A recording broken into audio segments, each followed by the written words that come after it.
Hi, I'm Mariano Rivera for the New York Yankees, and I would like to say thank you, congratulations to the Panama team.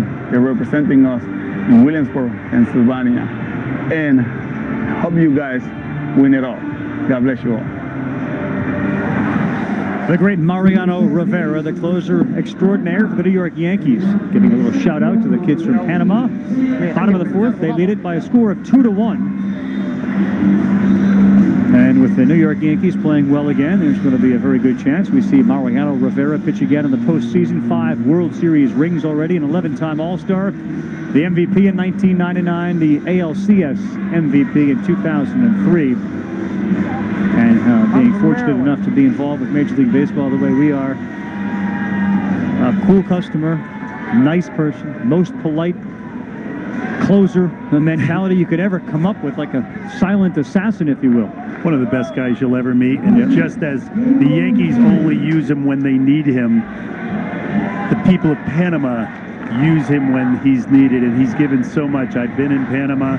I've seen the churches that he's built. I've seen how he's helped out the little leagues. I've seen how his presence is everywhere in that country, and that smile, just like his fastball, is ever present and does a lot of good for a lot of people.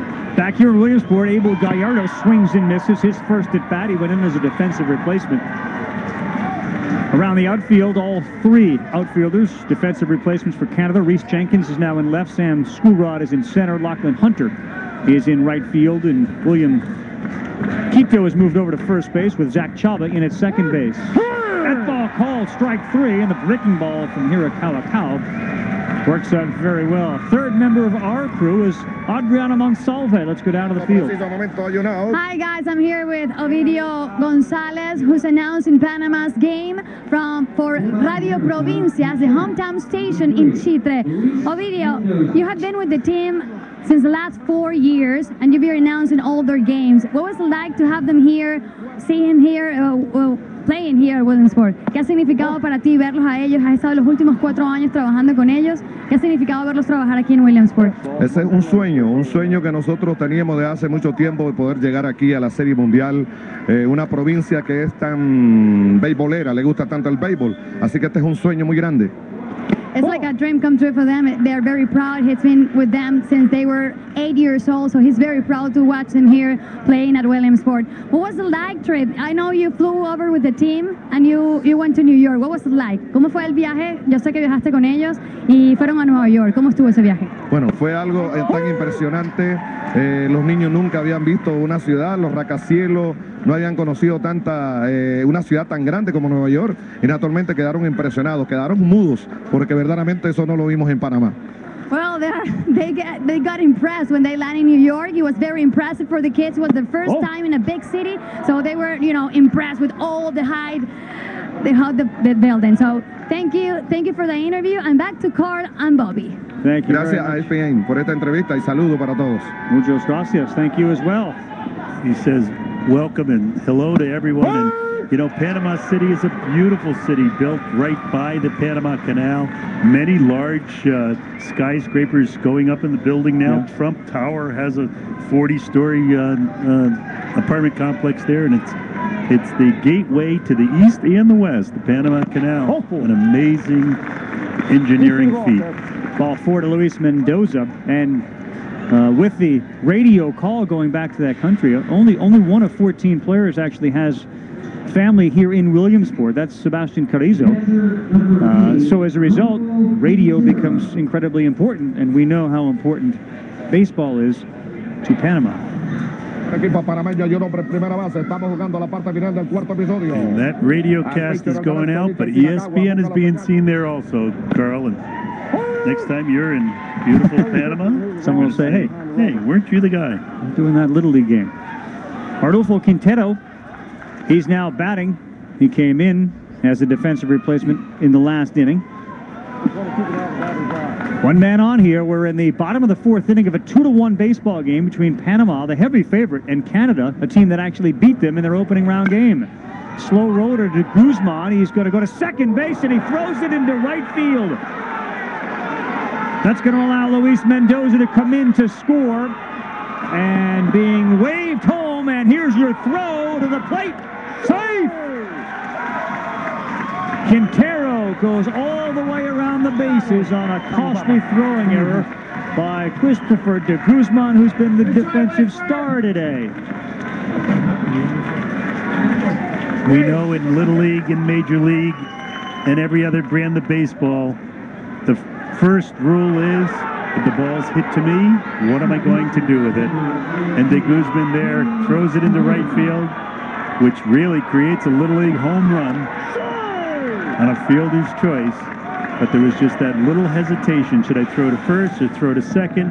The right fielder was going to back up first base. The throw was over the second baseman's head into right center field. And now the ground ball off the bat of William Saavedra. And you do have the out there, and that's a way to kind of bounce back. But frustration for sure for Canada, who has relied on their defense in this game.